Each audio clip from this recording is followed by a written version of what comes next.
And where are you, Margarita, now? Are you in Indiana? I'm in Indianapolis. Indianapolis, okay. Yeah. The Hoosier State. Working on your basketball game? Hey.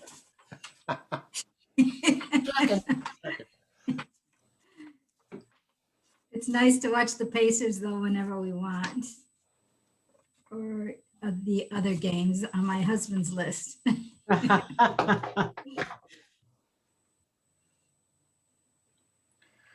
I think it might be nice if we could add our retreat center name either into our Zoom title or in the chat box, however you'd like to do it, just so we kind of know where people are from. I see a lot of folks have already done that, which I appreciate.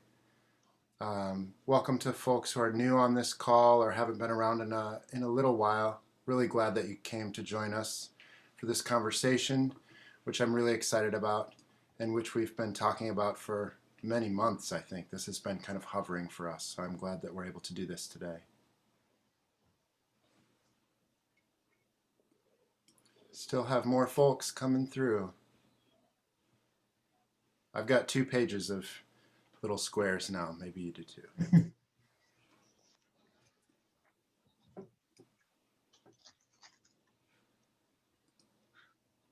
And I think we're a couple minutes in. I can keep admitting people if you want to kick us off with announcements. That would be great. Cool. Thank you. This is our Retreat Center Collaboration Community Call. Welcome. Usually we have 2 of these a month, but we did have one last week as well. So we've been kind of folding in little extras here and there. Our one last week was on vaccines, and we spoke with Dr. Anna O'Malley about her perspective on vaccines and how those will impact the retreat industry. The recording for that is up on our blog, and I think I also mailed it out yesterday morning in the reminder for this call, so you can check the video or the blog post with some other related resources. Another event that we have coming up that I wanted to share with folks are Jedi Circles. We've had a few calls on Jedi, Justice, Equity, Diversity, Inclusion, led by Jining Wu, who is working with the Occidental Arts and Ecology Center. She's a part of our Retreat Center Collaboration Community, as well as with Holistic Centers Network. She's leading a new program for us that's a 6-month commitment, but they only meet once a month on the final Wednesday of each month. It's a chance for you to sort of invest with a cohort of peers and keep tabs on how you're progressing in the work that you're trying to do in your own center. So it's specifically for retreat center leaders. I'm going to put the registration link in the chat, which also has a little more information kind of about the scope of the project. I've only communicated this in, I think, one email to everyone. So registration is just sort of getting started. But the first meeting is the end of this month, February 24th. So I want to make sure that people have a chance to look at it and gauge whether they're ready to jump into that. So take a peek there. Justine, did you have other information you wanted to add? That's a really great description. What I would say is it's capped at 10. So while registration just started, it also means there's only a couple more spots left. If you do have questions about that, I'll put my email in as I'm kind of the holder of that while Jining is facilitating. So we have a couple spots left, and we are curious if maybe that time didn't work for you, or you can't start now but want to start later. There will also be a wait list. I'm really excited about this because it's facilitated in similar style as her September and January sessions of some head, some heart, and in between those meetings, a lot of handwork. Like, how do we apply this into our individual lives, our retreat center work, and as a collaboration as a whole? So that's what I would add.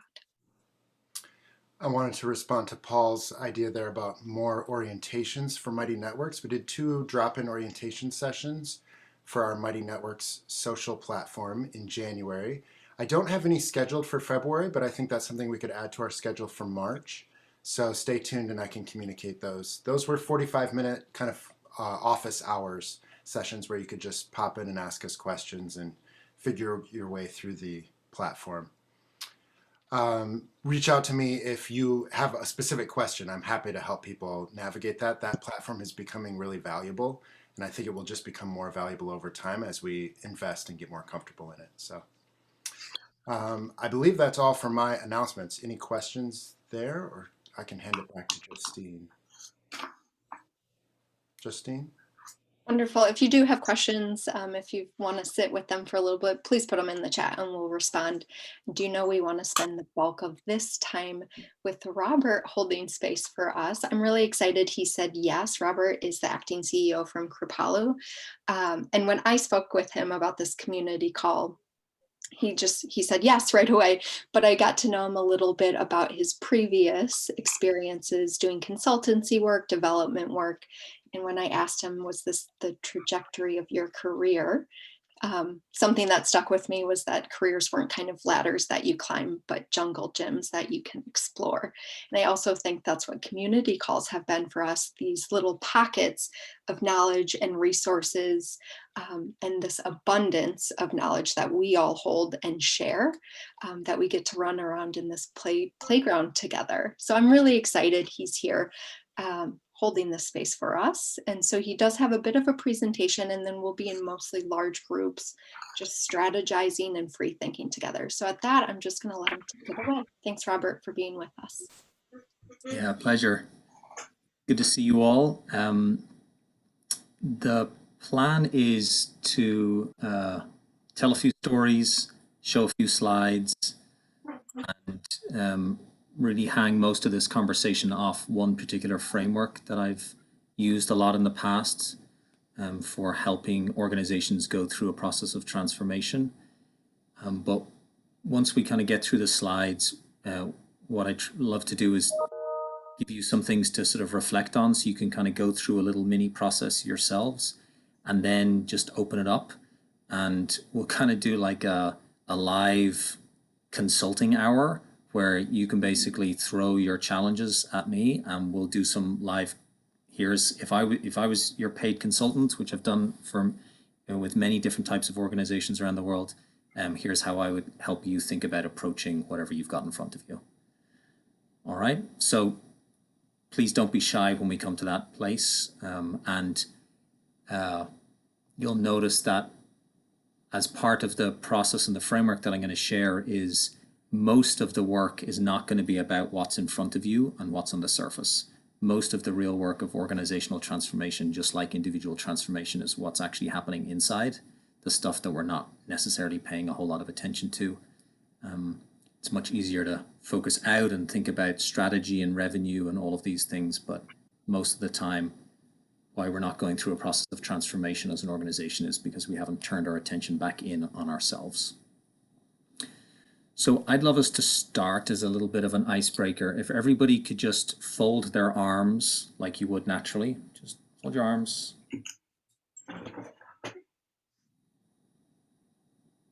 Great.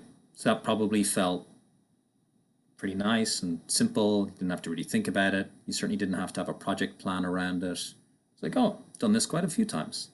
Great. So let's just fold them the other way.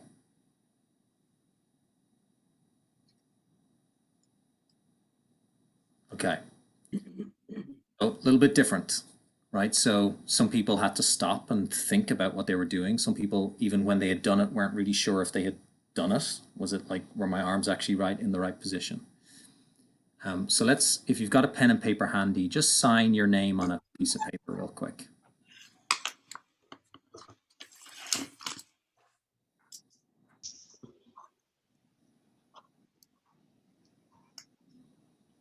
Okay, great. Now sign with your other hand. Just notice how it feels. What's different?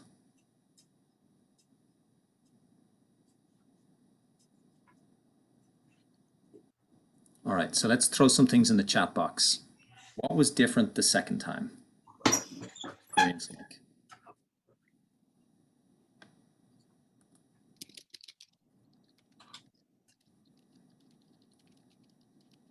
You had to think awkward turkey, more concentration, more effort. It certainly didn't come out as beautiful as the first time. Felt awkward, out of flow, frustration and anxiety. Okay. Messy results, less comfortable. Yeah.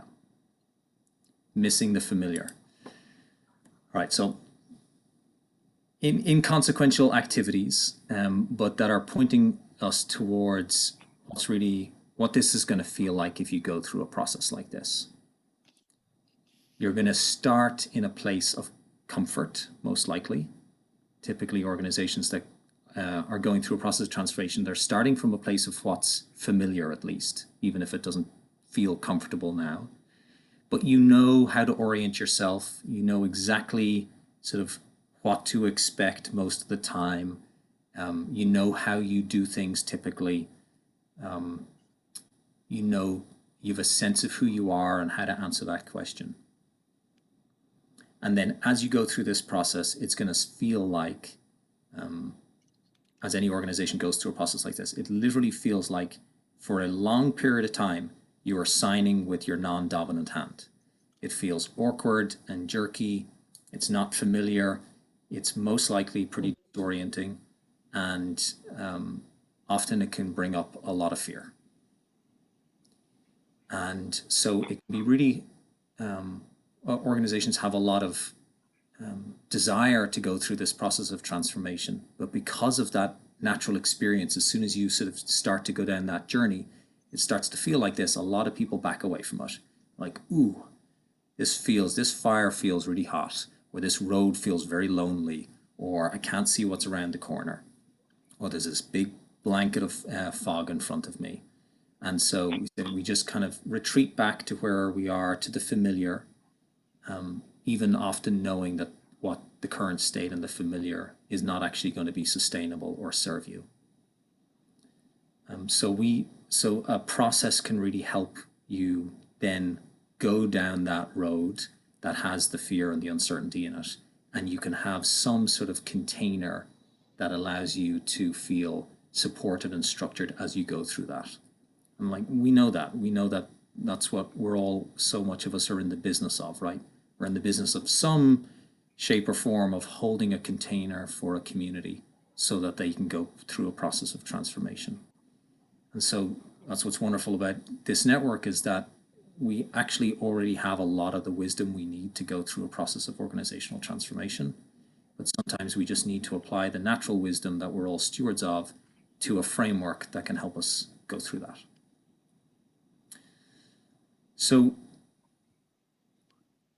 I've got some slides, and I've got a short little video that I'd love to share with you. So this little video is, it's a social experiment about herd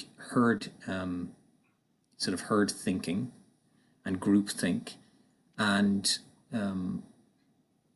I want to show it. It's not perfectly designed, so there's lots of flaws with it from a research perspective. But if that's a thing that you watch for and want to pick holes in, just like, don't worry, let go of all that. And Tim, I see you up there. It's just like, well, just let that be and just see, what is there in here that I can learn about, and how does this apply to my organization? So the setup is that everybody in the room is an actor, except for the lady that's wearing I think she's wearing a purple top. I believe she's an immigrant from Asia in America. So she doesn't know what's happening. Everybody else knows what's happening up to a point, and then you'll see when that starts to change, and then everybody in the room towards the end, none of those people are actors, and none of them know what's happening. So everybody just cross your fingers for a moment to make sure that this sharing of the screen is going to work. We're almost a year into this process, but for some reason it still goes wrong so many times.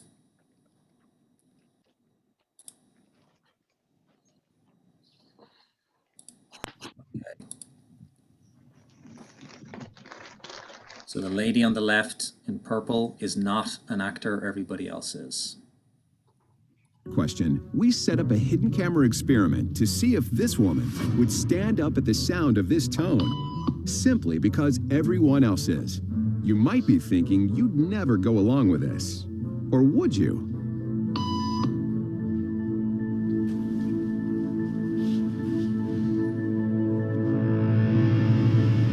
After just 3 beeps, and without knowing why she's doing it, this woman is now conforming perfectly to the group. But what happens if we take the group away? Elaine, please.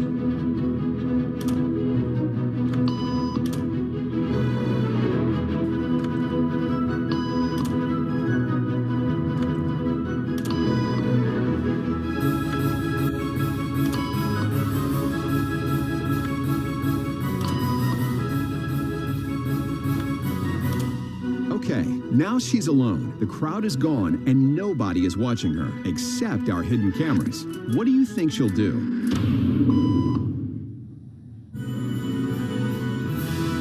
She's now conforming to the rules of the group without them even being there. Now, watch what happens when we introduce another outsider who doesn't know the rules. For a new appointment. Have a seat and they'll be out in just a couple minutes. Great. Thanks so much.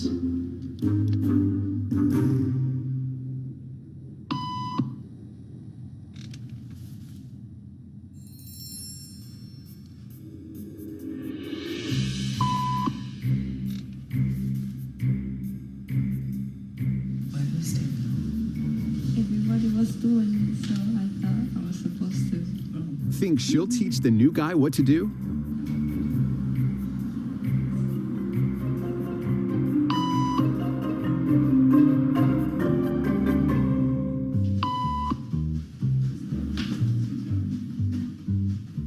We kept the cameras rolling as more unsuspecting patients arrived.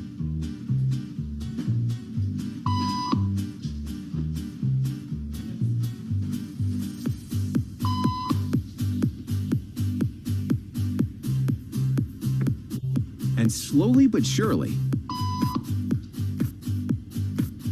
what began as a random rule for this woman has now become the social norm for everyone in this waiting room. Here to explain what's going on in their brains is Jonah Berger of the University of Pennsylvania.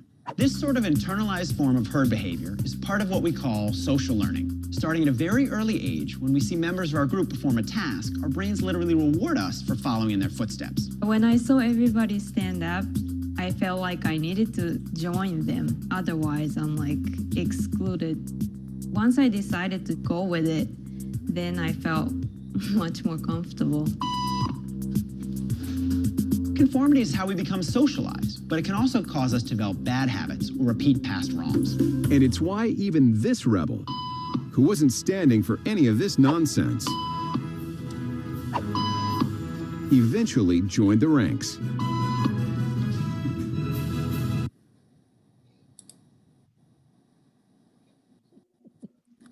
Okay.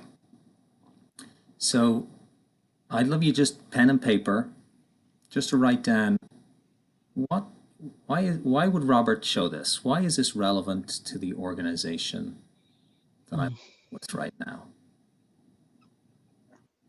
We did this exercise at Kripalu, and the question was, what are our beeps? What are the beeps we're standing up to?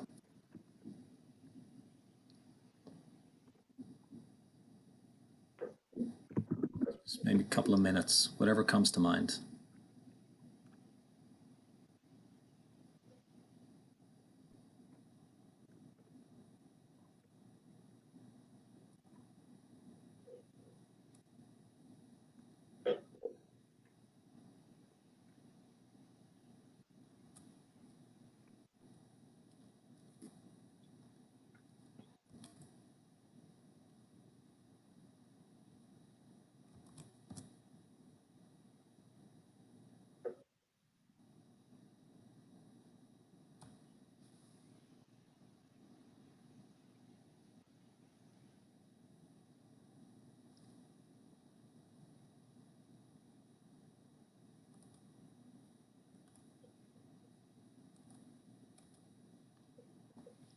Okay.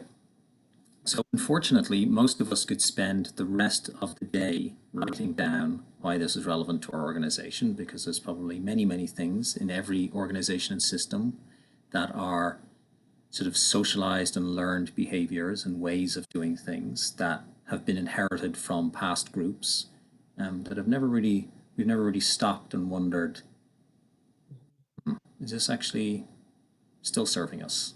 Is this actually in alignment with what we need now or for the future? So we'll hold this for the moment, and I'm going to share some slides, and I'm going to sort of connect this exercise to a certain moment in the slide deck.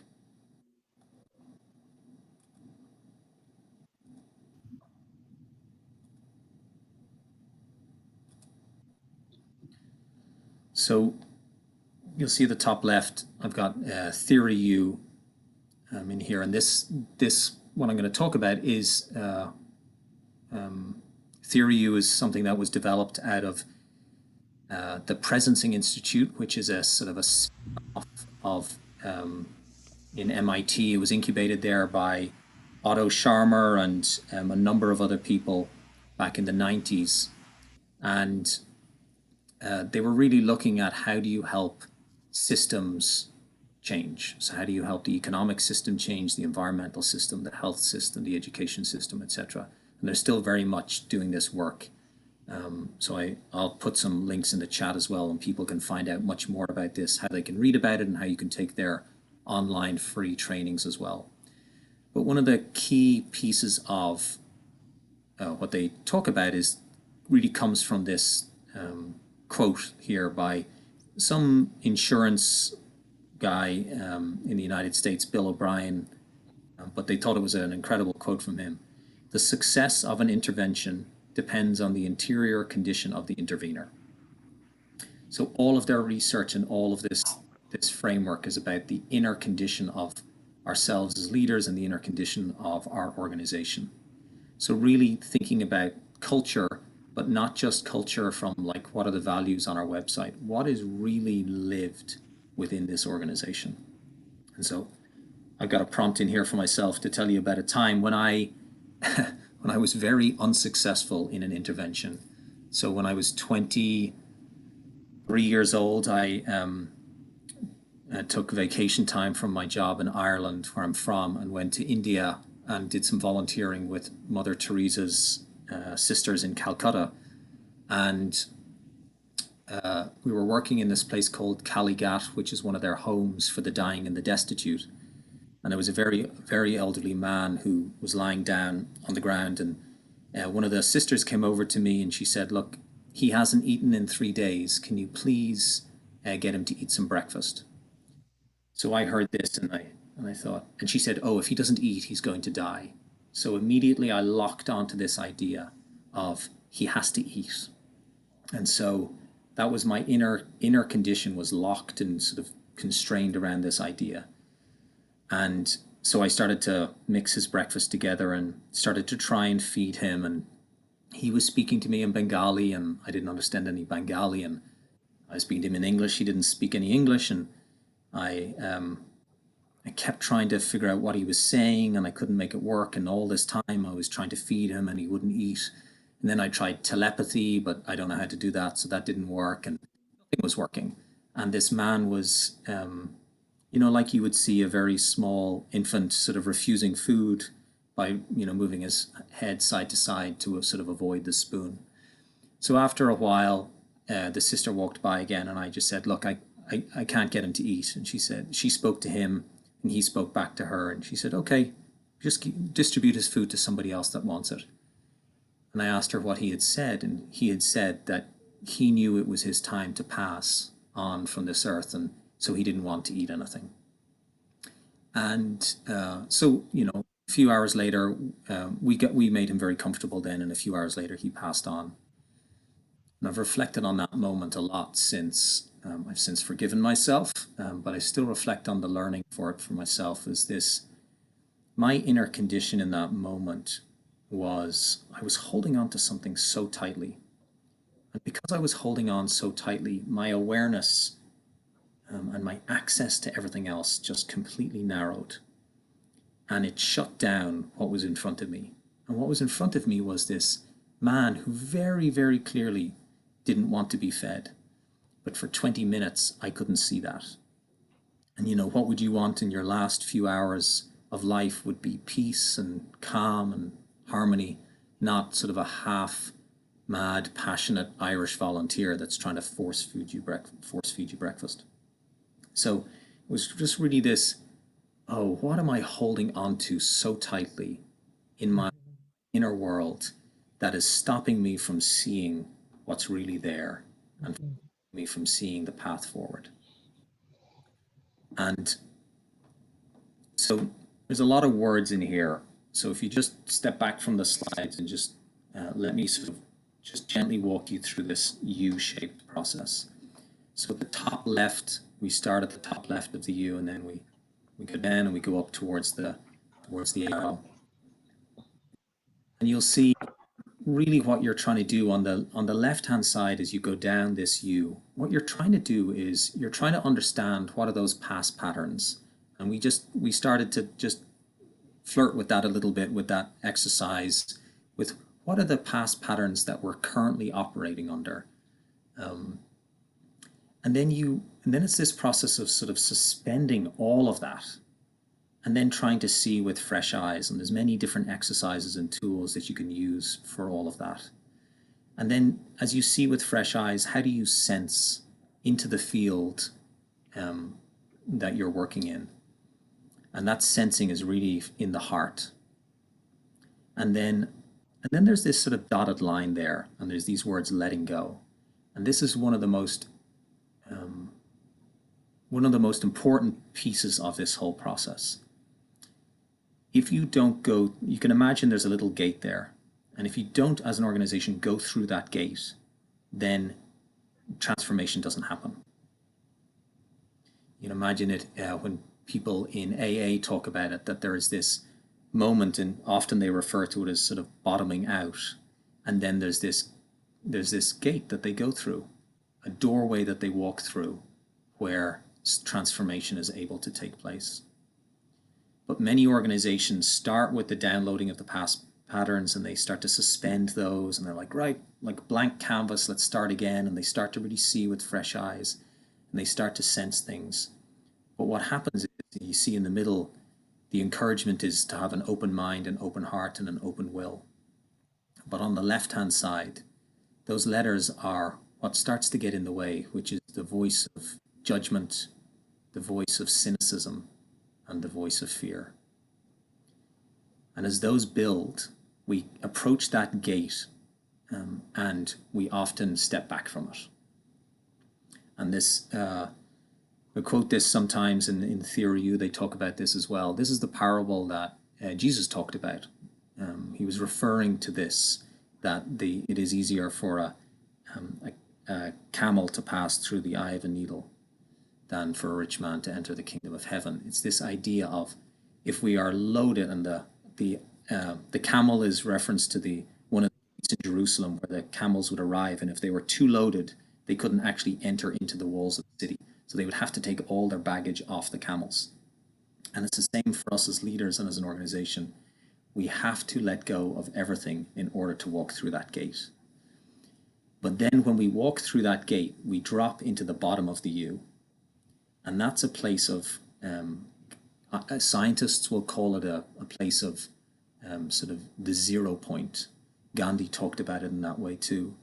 A lot of the wisdom traditions will talk about it of being so empty that you can then connect with something that's beyond your individual sense of self.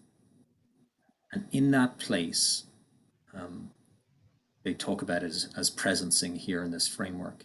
In that place, the big questions that you're asking is, who is myself? And who am I? And as an organization, that's a question we can ask. And what is our work? But not answering that from a place of mind, but from a place of really sensing and listening.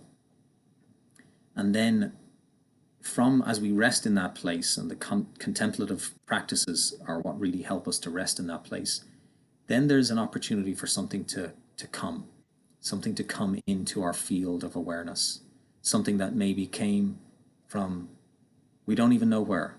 And there's these beautiful moments, and you see it and people talk about it.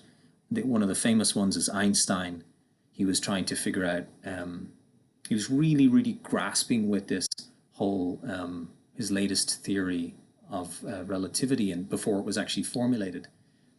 And he just had this intuitive wisdom that he needed to leave his office and be outside. And so he went for a walk in nature. and he came to a sort of a particularly beautiful spot. And in that moment, he let go of all of his trying to figure things out, and he just surrendered to the beauty of the nature in front of him.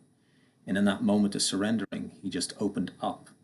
And in that opening up, something came in that he didn't think of.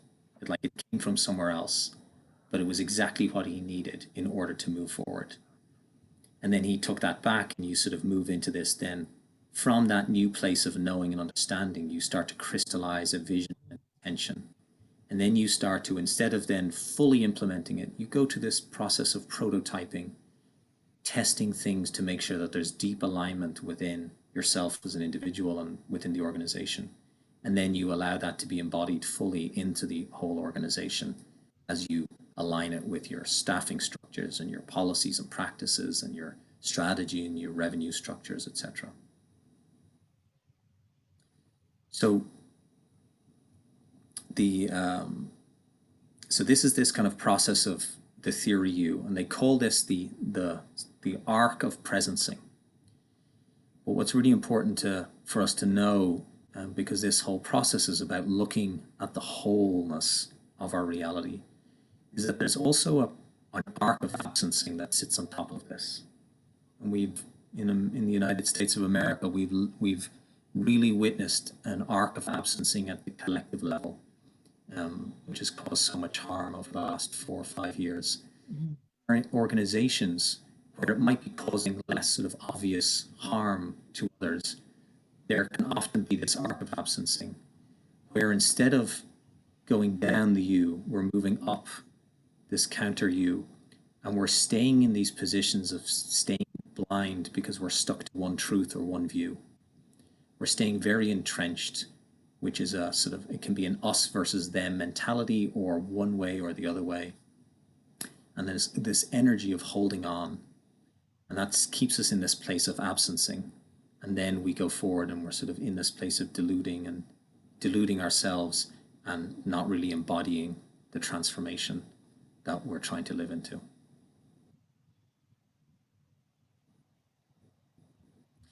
And some of you may be familiar with this quote. It's not always an acceptable quote, but it's one of my favorite ones from the Gospel of Thomas. And it's, if you bring forth what is within you, what you bring forth will save you. If you do not bring forth what is within you, what you do not bring forth will destroy you. And many of us will have heard the sort of the phrase and the terms of shadow work, and individuals going into their shadow to look at what's there, to bring up what's unconscious into the level of consciousness. Oftentimes that sort of gets a negative connotation to it. Oh, well, the shadow is where the bad things are. But actually the shadow is just where the unconscious things are. And I often talk about it as, it's like going into a dark room with a flashlight. And in one corner you might shine it and you'll see a big scary spider that you have to deal with. And that can be the frightening aspects of the shadow work. But there can also be the inspiring aspects of the shadow work, where you shine the flashlight into another corner and you see the gold that you've been searching for the whole time. And that's what this quote is talking about, that within us, we have to bring all of it forward. And as organizations, we have to bring all of it forward.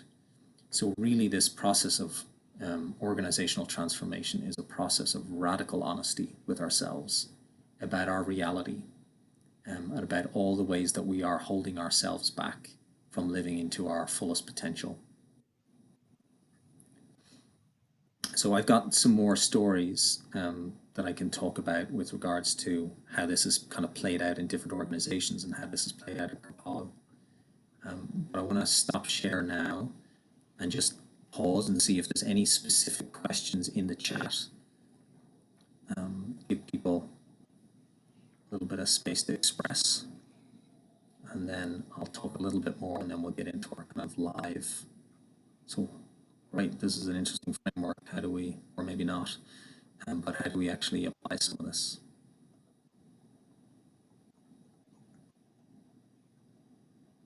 What's popping up for people? What are their thoughts, reactions? Critical voices are wonderful. It doesn't all have to be, God, Robert, this is so helpful. It can be, Robert, this is not helping me at all.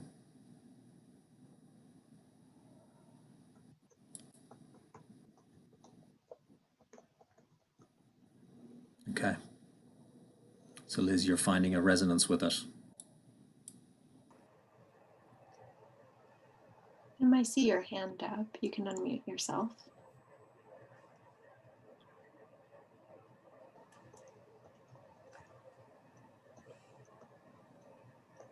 I was going to throw on the table that I've done some consulting in my past as well, and darkness is a tough sell. And I wondered if, I'm sure you've had some bumps in the road as you've tried to apply this, and I'm curious about those anecdotes. Yeah. There's a point at which this level of conversation is not going to fly. And I'm wondering what your retreat point might be.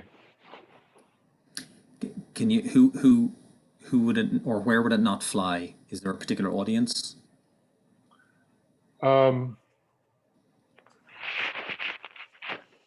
Military construction teams. I'm outside of maybe this is inappropriate to this realm, because retreats are where this can be brought forward. So I may be off base a little bit with my split track here. I'm wondering about, in the presentation of this, if you get into trouble, what does that look like? Yeah, perfect. It looks like my life. Okay, we'll talk to that for sure.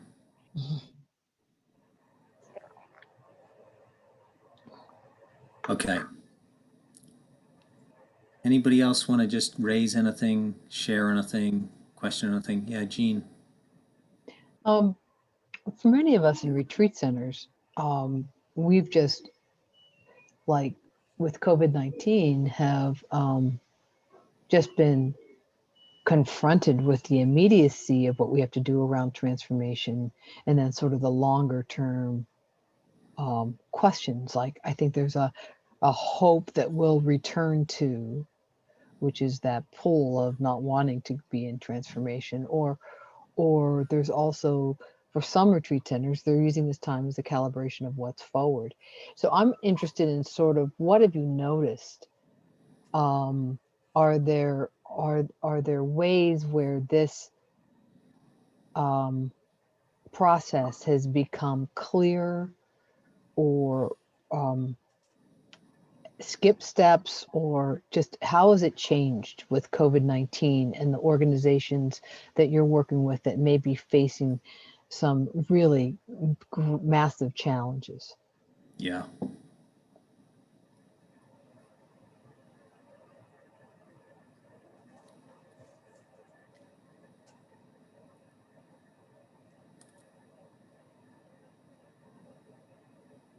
Yeah. Okay. Perfect. So I see a few of the things in the chat as well. So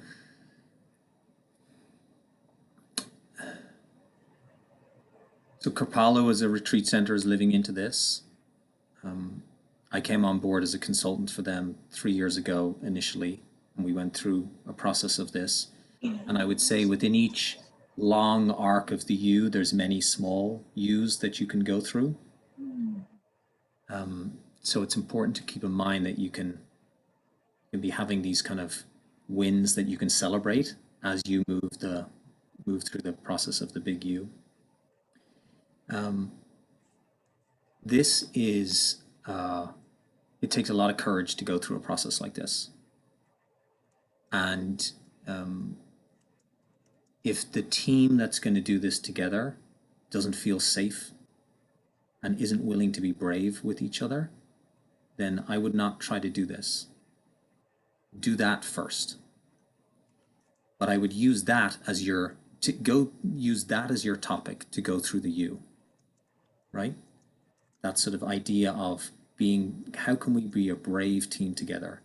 Go through a process of transformation there first, rather than trying to go through an organizational process of transformation with a team that can't be brave together. What will happen if you try to do the other thing is that you will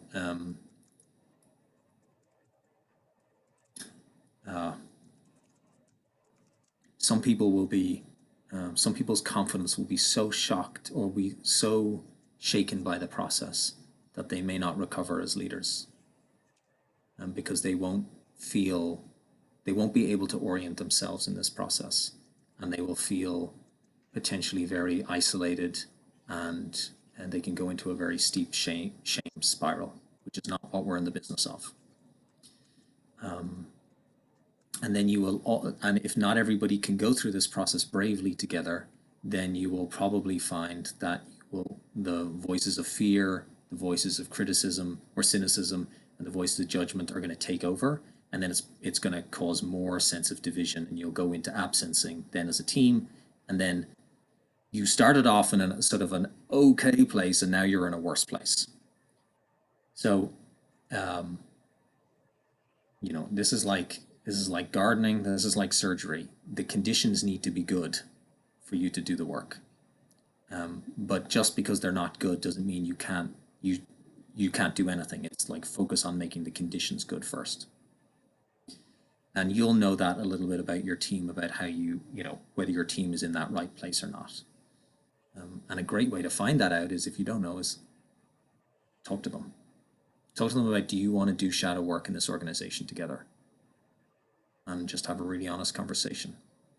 And some people might have no idea what shadow work is, and then you get to go into a learning journey together and exploration. But you might also just feel like in this particular system that you're working in, that the mountain is just too high. You're looking at it and you say, look, it actually hurts your neck because the incline is so steep to look up at the mountain. And I've been in those systems personally myself, and I feel like they're the moments where I have to really ask myself, what am I in denial about here? What am I not being honest with myself about here? Because not every system will change. Not every system wants to change. We see that all over the place in our society. There are plenty of systems that don't want to change and will not change. And we all have to figure out personally whether we want to spend all of our hearts in this system or not.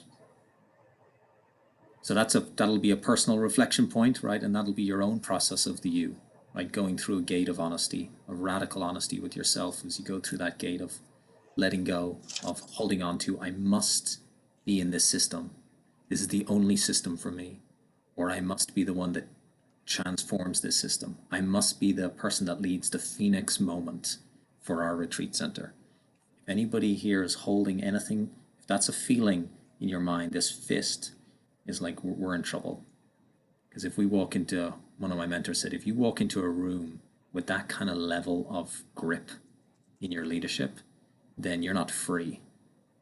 And transformational leadership is ultimately about being free.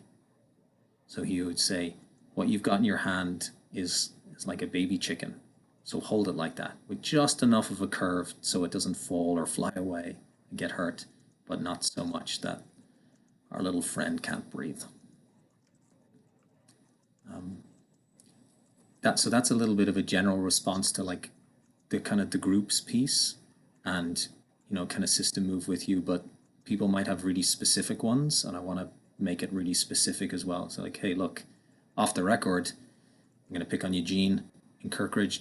Gene and Kirkridge's got X, Y, and Z dynamics going on. Like that's the kind of thing that we can kick around now and actually maybe help you find a very specific, what I would always call is the artful next step, as opposed to the full roadmap to success. Robert, I'm at Kirkridge, so I'm not trying to deflect. Maybe I am. Mary Jo has had her hand up for a bit, and I think she's got a really great question that could speak to multiple retreat centers based in religious communities. If you'd be open for one more question.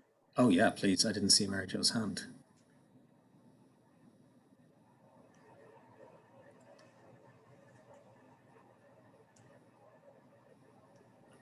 Mary Jo, can we hear you?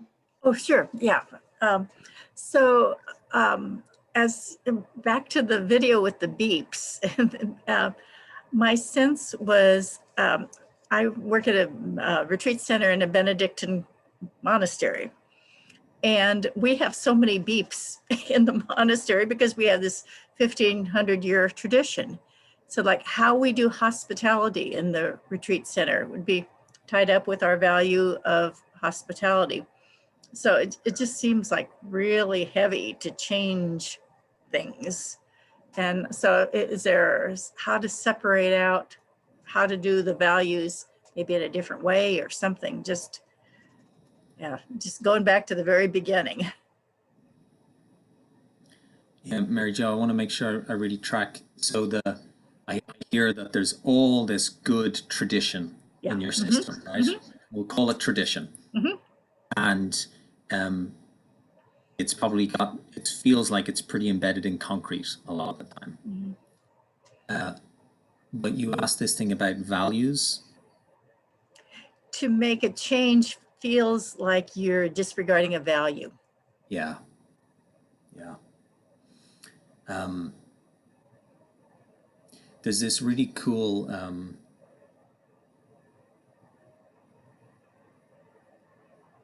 there's this really great story between Israel and Egypt back in the 1970s, and two sort of journalist characters were sent there basically to be negotiators of a peace agreement. And the Israelis and the Egyptians kept talking, and they kept talking about what they wanted. And after the 1967 war, part of the border, the desert border between the two countries, was being occupied by Israel, and Egypt was like, we want the land back. And Israel was like, well, we want to keep the land. So it was like stalemate, and everybody was stuck in this place of this is what we want. And the journalists got in there and they said, look, can we stop talking about what we want? And let's just talk about what we actually need. Let's be human beings here and let's talk about what we need. And they got to this place, and it wasn't overnight, but they got to this place of the Egyptians needed a sense of sovereignty, and the Israelis needed a sense of safety. And from that place, they negotiated something, which was a very different, the place of want was intractable. They couldn't move because they both wanted the same thing, and there was no way to have an actual negotiation there. But when they stepped away from what people, the phrasing and the thinking of want, but actually really got to what do we need here, then people, there was actually space came into the system, and space came into the conversation. So Mary Jo, I think a lot of people talk about, you know, well, this is the way it needs to be, or this is the way it's always been. But you can sit down and slow that conversation down enough. And a lot of this is about the pace that you move through a conversation. Is if you can slow it down enough and allow that person to feel that you're talking to, or the group of people that you're talking to, allow them to feel so heard and that their needs are on the table as much as everybody else's needs are on the table, most people will respond in a sort of a constructive way to that conversation and being willing to be in that conversation. Not everybody will, because it's just not a guarantee, but more people will respond to that level of sort of conversation. And how this process usually works well with people that are, you know, holding on to ideas in a pretty fixed way. Like I often will ask leaders on my team is getting them to identify what they're holding on to. So I'm talking to my team now about we need to change the way we price all of the beds at Kripalu, right? We need to think about this. And Kripalu currently has something like 21 different categories of beds. And I get that this is not a transformational thing, it's a transaction thing. We have 21 different categories of beds. I'm like, why do we have 21 categories of bed? Well, that one faces the car park, which is at a different price to the one that faces like the lake, but this one sees more of the lake, so that gets priced anyway. I said, why did we do this? And most of the time everyone goes, we don't know why we do this, but it's been around for 15 or 20 years.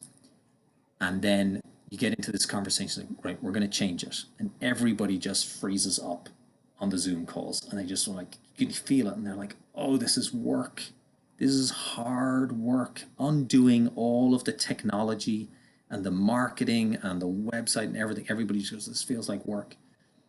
And so in that process, it's about It's about holding them like baby chickens, not in a condescending way, but holding them as precious human beings to take them through this process, but always about helping them understand what's the big why that we're doing this, why we're doing this. Because just changing rooms for the sake of rooms, nobody's inspired by that. But we're talking about now at Kripalu, we're talking about sacred hospitality. And what does sacred hospitality look like in our system? Knowing that we've got the sacred education thing down at Kripalu, but we don't really have the sacred hospitality thing down. And we know that if we can combine those two things, that will be the sort of potent container that we need for our students that come to be with us. And so that elevates the conversation to sort of a higher purpose conversation for people. And for the most part, people are responding to that. I hear an immediacy as far as also being present tense in answering what is the need. Yeah. Yeah. Which. Yeah. The immediacy of what is the need, and in the like getting clear on what are those needs, and also the immediacy of, you know, we have to know why we're doing this. We have to know why we're doing any of this work, because going through a process of transformation without really understanding the big reason why any of our centers exist, it's, you know, for the most part, people come to this work because they feel called to this work, and a big part of our job is to make sure that there's a connection to that calling at the organizational level, not just hoping that they as individuals feel nourished by the work. That can often sometimes feel pretty transactional. Thank you. Yeah.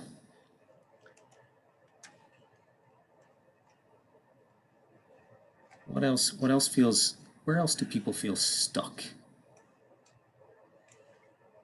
What are they staring at? They're like, God, how do we even have this conversation? How do I get my board to see this? I'll jump in, Kevin at the Hermitage. I guess one of my questions or challenges with this model is kind of balancing individual and corporate identity and desires, because I can be pretty good at identifying what other people need to let go of, to come up with a corporate sense of that, that it be truly corporate. So I mean, part of, you know, I can sort of see my own self in the you, but that's really going to shape how I think the corporate body should be in the you. So I think making that, being self-aware enough to make that distinction, that that the body may decide that there's something that of something to be let go of that isn't what I would decide to let go of as a body, and just balancing that. That's what seems like really challenging, because we all have our pet visions for what the organization really is about, and then when we have to start letting go, you know, it's all the things that the others want to let go of, or so just a challenge. Yeah, absolutely. And it's like so much of when you get into this organizational transformation work, when it's truly transformational work, it's very nuanced, right? Organizational change is very different. Okay, we'll develop a strategy or change this process, or we're going to go through a staff restructuring. That's very different to this sort of much more subtler thing that we're talking about here. I would say that one of the questions that we're holding as a team is we're asking the organization, which sounds like a very odd thing to say, but we are asking the organization and the land that it sits on, what do you want to be?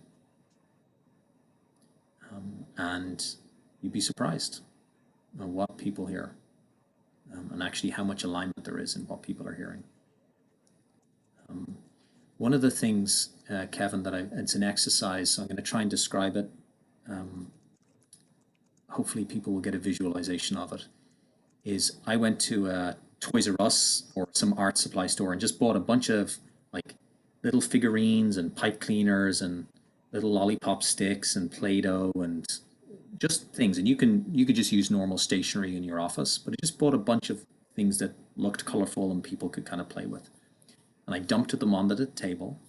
And I did this with almost every team at Kripalu, and then we did it with the sort of senior leadership team as well and the board.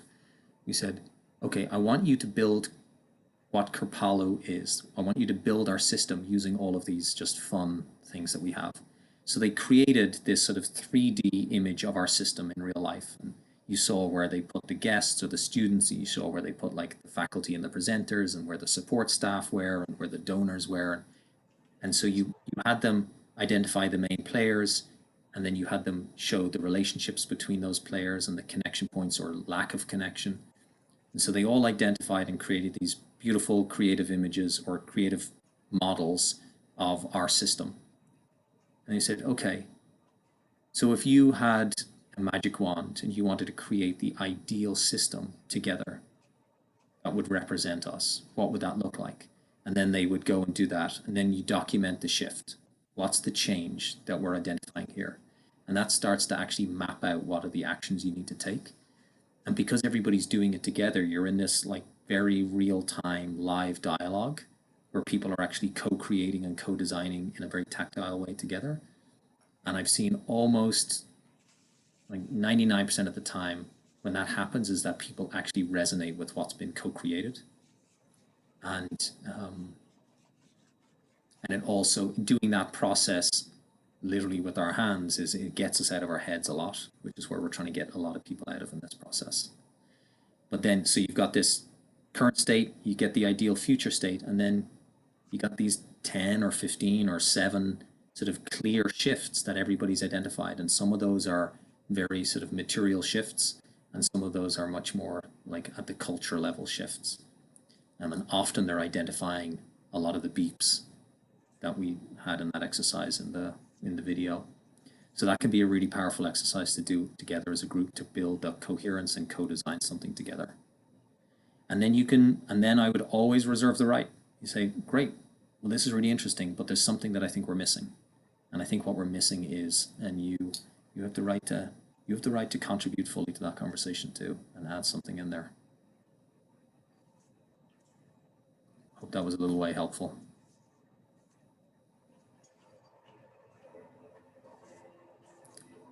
Who else is like, oh, this is interesting, but here's my reality.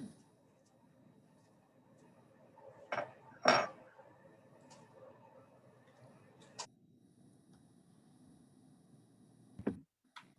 have a question.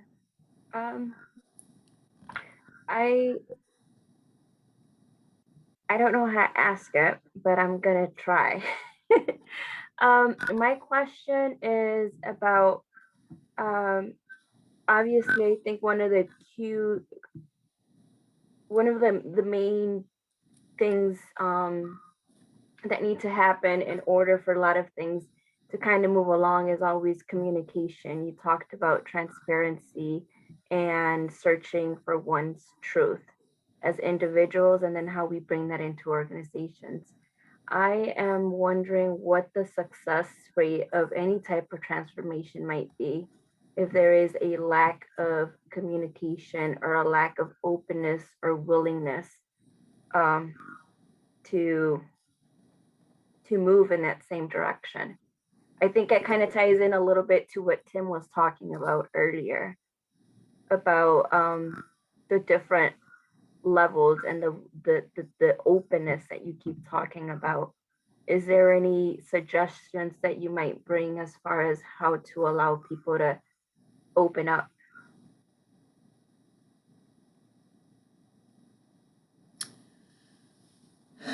It's hard. All of this is hard. I really want everybody to really hear that this is hard. And this is why most organizations don't transform. They go through constant processes of change, but not really transform.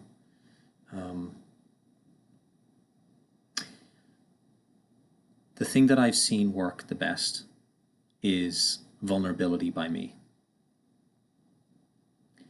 And so what does that really look like? Is when I see somebody who's struggling So I had a conversation recently with somebody, and they had some really brilliant points to make, and they were sharing them in a particular way, and it was very hard for me to hear it. So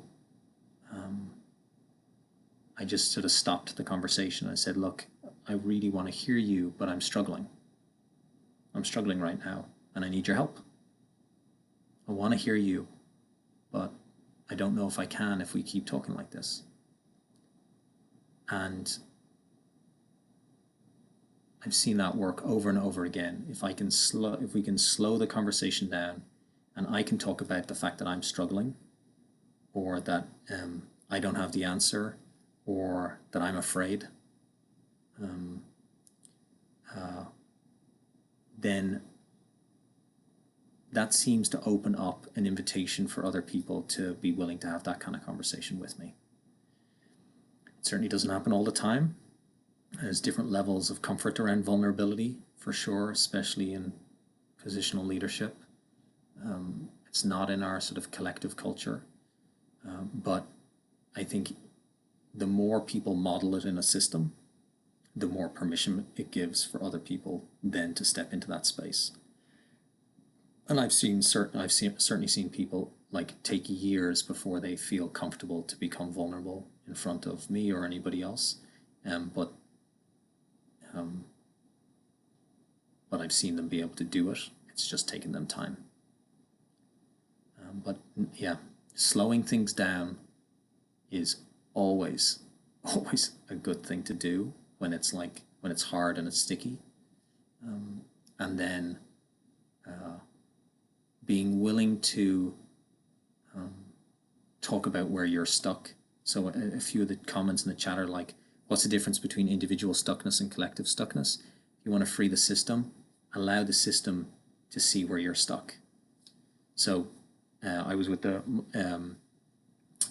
group of people at Kripalu the other day, and I said, okay, I need to tell you what's keeping me up at night.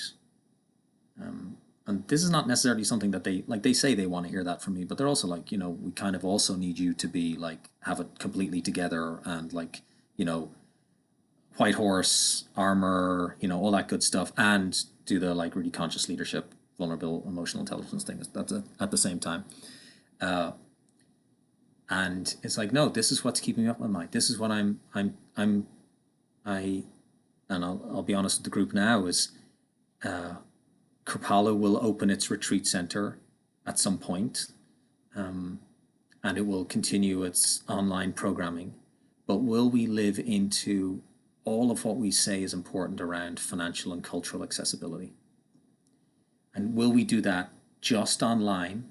And we'll say, yeah, of course. You can't afford to come to Kripalu? Well, Kripalu is going to come to your living room. Here you go. But you only get the online version of Kripalu.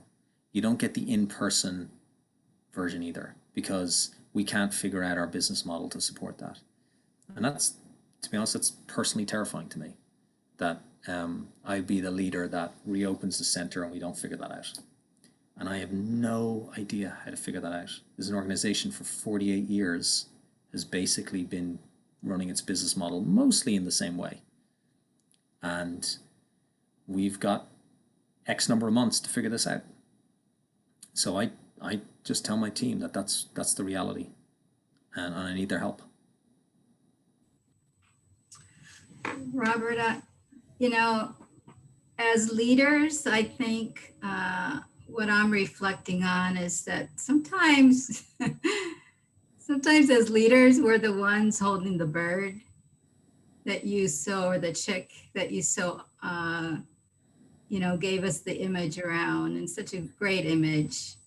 And sometimes we're the bird, we're that chick needing to be held in order for the grip to come loose. It's so, it is so complicated. It's not an easy process. It's dynamic and so moving from many directions, right? And it's painful. So when you get down to that you, where it's like letting go, it's painful. And I don't see that word. I don't see those words in the you.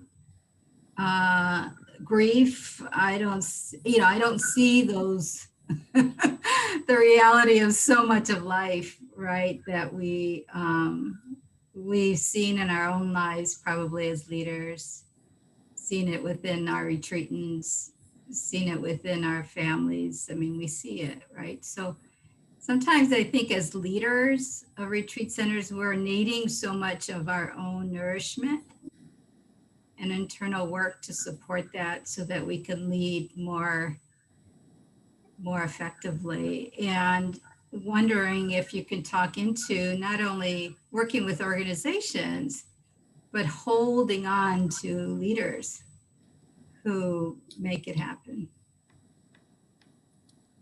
Yeah, thanks, Margarita. I'm going to share my screen again. There's a couple of sort of pieces that speak to this a little bit.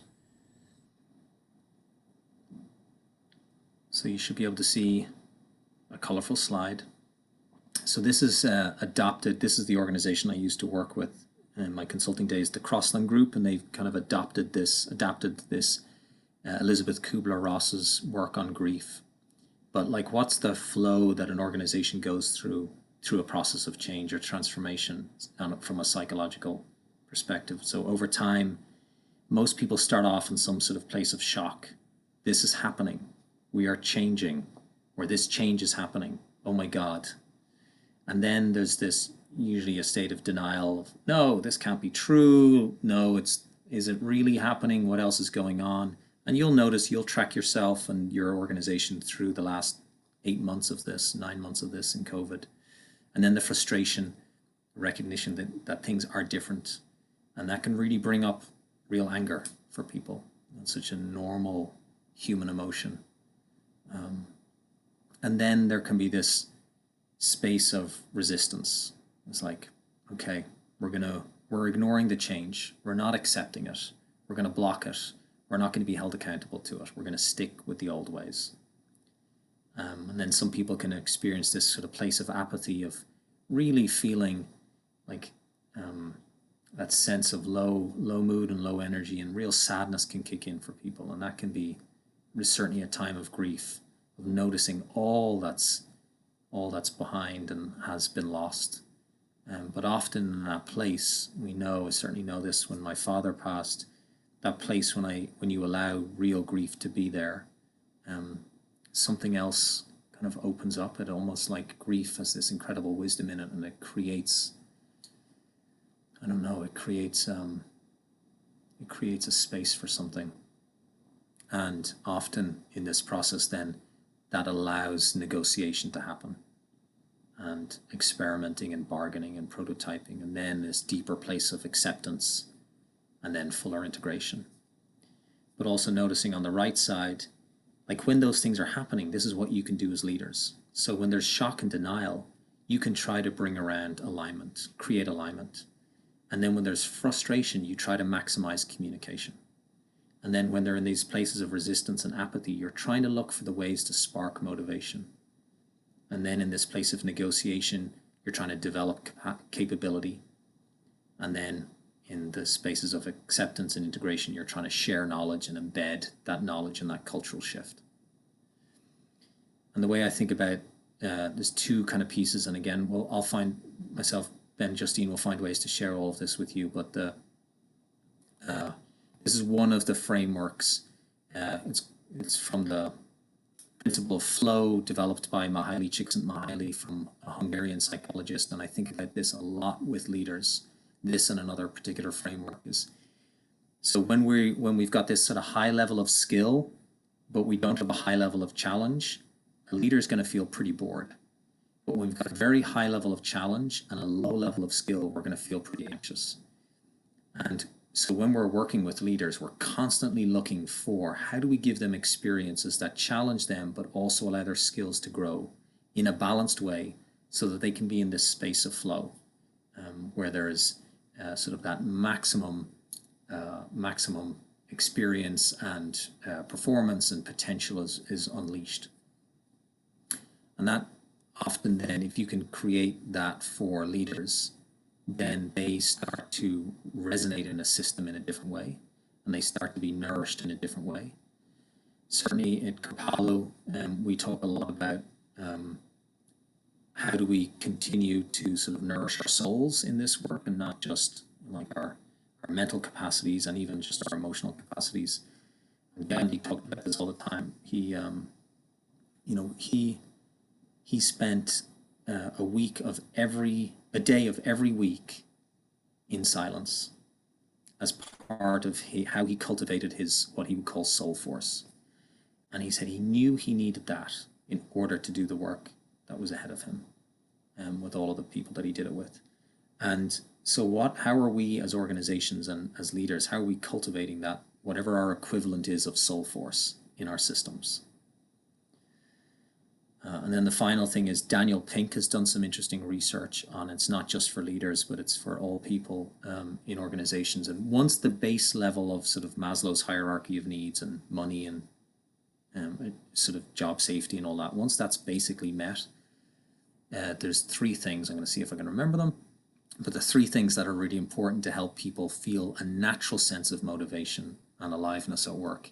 One is that they need a connection with purpose. So what's that? We've talked about that. What's that higher purpose? Why are we doing this stuff? It's too hard not to have a higher purpose around. There's not enough pats on the back to keep doing this work without having a higher purpose. So what's the higher purpose that we're all working towards? Is there space for autonomy? And I think that's one of the areas that as retreat centers, maybe we could live into a lot more, is how do we create more autonomy in our systems so that people can actually really go out and make decisions by themselves, as opposed to be in sort of autocratic systems of decision making. So purpose, autonomy, and then a path to mastery. How do you give people a path to mastery so that they can become excellent at something? Because that's what most people really want to be.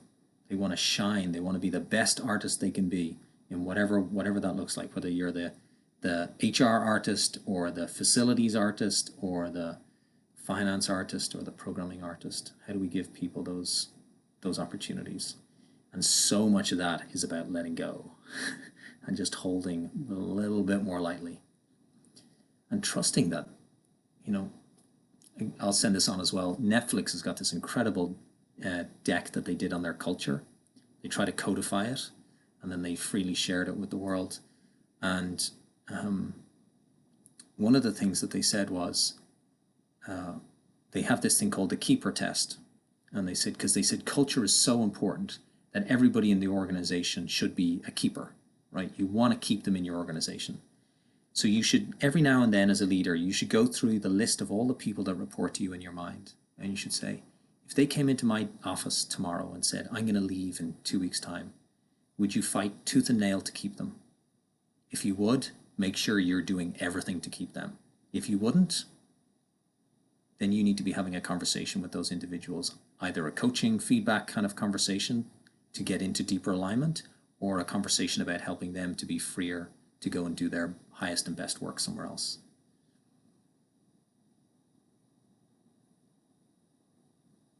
I don't know if any of that was helpful, but it's what came out of my mouth. Robert, this is Yolanda again. I've got another one for you. Yeah. Talking about organizations, there's all sorts of different types and sizes of organizations, and it's easier to see convey a message or have at least more communication when there's a smaller group that you're conveying the same message to. But when that organization is a little bit bigger and a lot of people are working in these silos, how do you keep the communication flow amongst everybody that's really maybe the ones that are making decisions as much as the people that are willing to do the work? Yeah. I often think about leadership like your role is like an acupuncturist. So even if you've never actually received acupuncture, which I highly recommend, it's phenomenal. But if you've never received it, acupuncture is you're placing needles into the body to create flow of energy in the system. So that flow of energy can clear up any blockages and continue healing and regeneration. And so a lot of the time when we go into our system, when we think about our organization, we say, we've got an internal communications problem. And what an acupuncturist will do is they won't put the needle where, most of the time, they won't put the needle where the actual symptom is. They'll put the needle where the problem is starting. And Yolanda, I would say the internal communication challenge, if it's true in your organization or whatever organization, that's a symptom. It's not actually what's causing the problem. You have to go down the stream to find out what's really causing the problem. Because, and there's a really good moment of, that's the difference between organizational change and organizational transformation. Organizational change would put in a new process around internal communication, but it won't solve the problem, the root cause of the problem. So even with your new system that you may have paid a consultant to do, or you just may have gone through a lot of steps and a lot of hoops to go, it's not going to solve the problem because it's a symptom. So you have to keep, and this is why this theory is you have to really spend time in this seeing and sensing and in the shadow work of the organization of what is really driving the bus for us here. What are both the conscious but unspoken and the completely unconscious patterns, the beeps that we're standing up to the whole time that are at play in our system. So again, I'll talk openly here. So for me as an individual, at a young age, I confused admiration with love, right? So when my parents admired me, I was like, oh, that's love, cool. So now I'm just going to do all the things that guarantee me admiration, which is, so then I sort of built up a whole identity around being admired, and that led to high productivity and high achievement and all of these things. And that was a wonderful survival tactic. But in my 30s, I was like, oh, wait, that's what's driving the bus here. That's what's actually going on in my life. And there was no freedom in that. I was just so bound up by always having to be admired that I couldn't just show up in a room and just be however I really was and however I really felt, with fear or shame or sadness or whatever it was. And it's the exact same in the organization. We have to find what's at the root of these things, what's really driving the bus. And so at Kripalu, when we did this, somebody in the chat said, where has this worked? So at Kripalu, when I was working as a consultant, and we came in, we said, when we did that exercise, the building the little design system exercise, we said we needed to identify what were the ideas we held as an organization that are stopping us from being our best. And some of those were that anything corporate is bad. Another one was the leadership can't be trusted, because Kripalu in 1994 had a guru in an ashram who fell from grace in multiple ways, and therefore in our DNA and in our story is leadership can't be trusted. And we also had this thing where we had the values police, and it was, so we had these beautiful organizational values, but they were policed really hard by people because there was this grip on, if we don't control this, we're going to lose it again. And so how are these ideas and beliefs operating? And can you get them on a piece of paper and stick them somewhere where everybody can see them, and see them over and over and over again, and then use these as a way to check in and sort of do an organizational 360 on yourselves? Can we see, are we actually making progress against these very specific beliefs? Are we give whatever the metrics is for the measurement of the grip on the hand, but are we starting to actually let go of these things? Another thing we did at Kripalu to support this was we did a pulse survey into the culture in the organization. And I can't remember the exact statistics, but the word, when I started off as a consultant in this, the words that were used to describe the culture were things like fearful and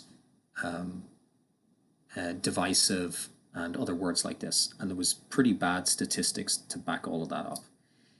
Within 9 months, the organizations did another culture check, And within 9 months, the words were hopeful and compassionate and optimistic.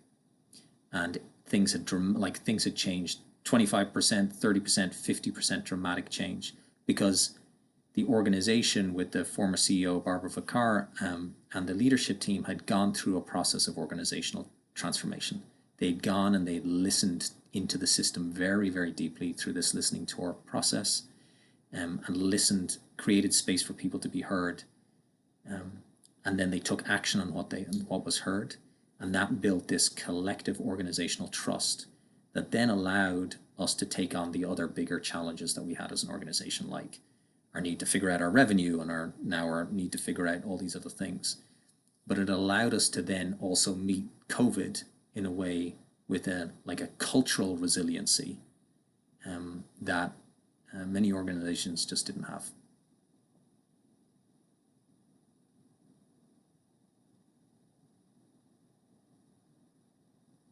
We have a little bit of time left. Who else has got something? Or even in the chats, I've been trying to track it, but there was one question actually. What if somebody is, they're not stuck, they're so unstuck? And I would just say, that's just another version of being stuck. So just treat it the same. The behavior might feel more surfer dude like, oh, I don't care, everything's cool, or it's really hard to nail down ideas. But that person is holding on to some view of what's important to the world in the same way that somebody who's only got one view of the world is. So I just approach it the same way. And I know for me personally, the only way I've been able to go through a process of transformation is if I felt love in the room. And that's what this takes. And very few organizational consultants talk about that, and very few of them understand it. And that's why so many of our challenges are not going away in this world. Because we're not making sure that the right ingredients are in the room when we do this work. And that's the power and the importance of all of what we do, is because in some ways we keep the flame of all of that alive in this world, even if the world doesn't always remember how important that is.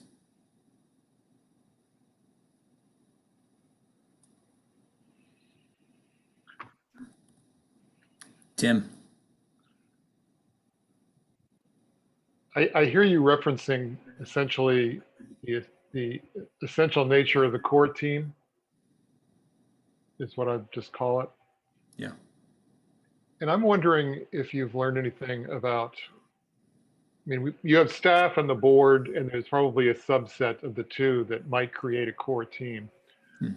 As we're talking about inclusion, that would be at least top staff and the board would be a defined notion of what the core team is.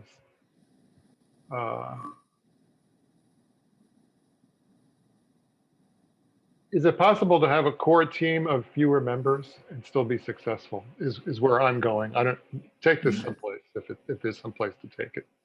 Yeah. I'd say sure. It obviously depends on the system that you're in. But if you're doing that to avoid a conversation, then I wouldn't do that, because you're still going to have that conversation in some way. So, yeah, those hard conversations are really, really hard, but we're only served by having them. I go back to that Gospel of Thomas quote, that if we do not bring forward what is within us, it will destroy us. If we do bring it forward, it will save us.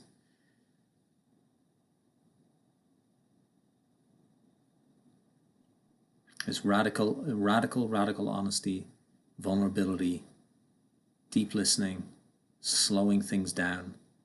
And what you'll notice is, and everybody's feeling COVID and this pressure, like get this done fast, get this done before we reopen. Slowing down doesn't mean taking a long period of time. It just means slowing down enough for it to have the right conversation and transformational insights come in a moment, but are we going slow enough to receive them?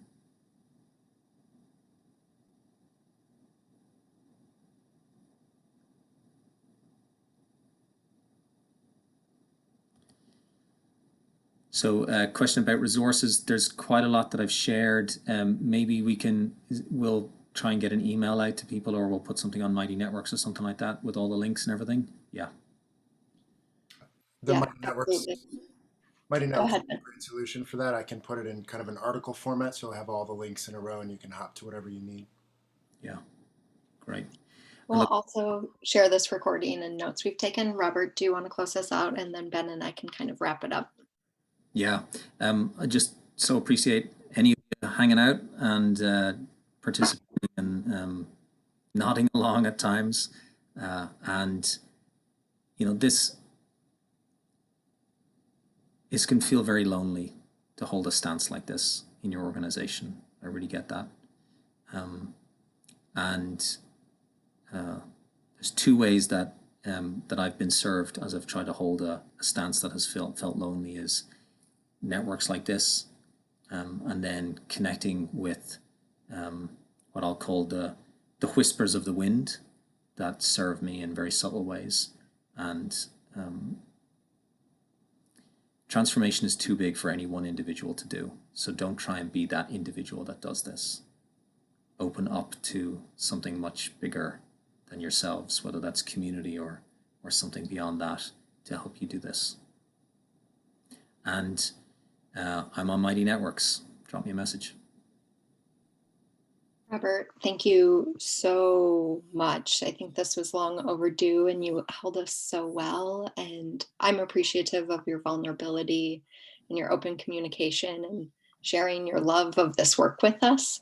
There are a lot of learnings here, and I hope we can all continue this conversation in Mighty Networks. And as one request in the chat, have another conversation. There was clearly a lot of people with lots of questions, knowing that we're all in similar spots of wanting transformation and not knowing how to get there. So you gave us a lot to think on, and I'm very grateful for that. Thank you so much. And thank you to everyone who participated, asked questions. I saw a lot of note taking. I'm looking forward to the continued resources of this, though. So we will post that. Ben will share those resources and we'll continue on. And we hope everyone is warm, safe, loved, and rested. Be well. Thanks, Bran and Justine. Robert, thank you. Thank you, Robert. Thanks, Ben and Justine. Great to Good see to be you. with you. It's been really helpful.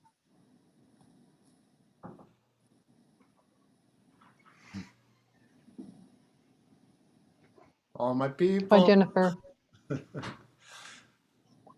Thanks all. Thank you, Robert. Thanks so much, Robert. Pleasure. Thank you, everyone, for offering this space.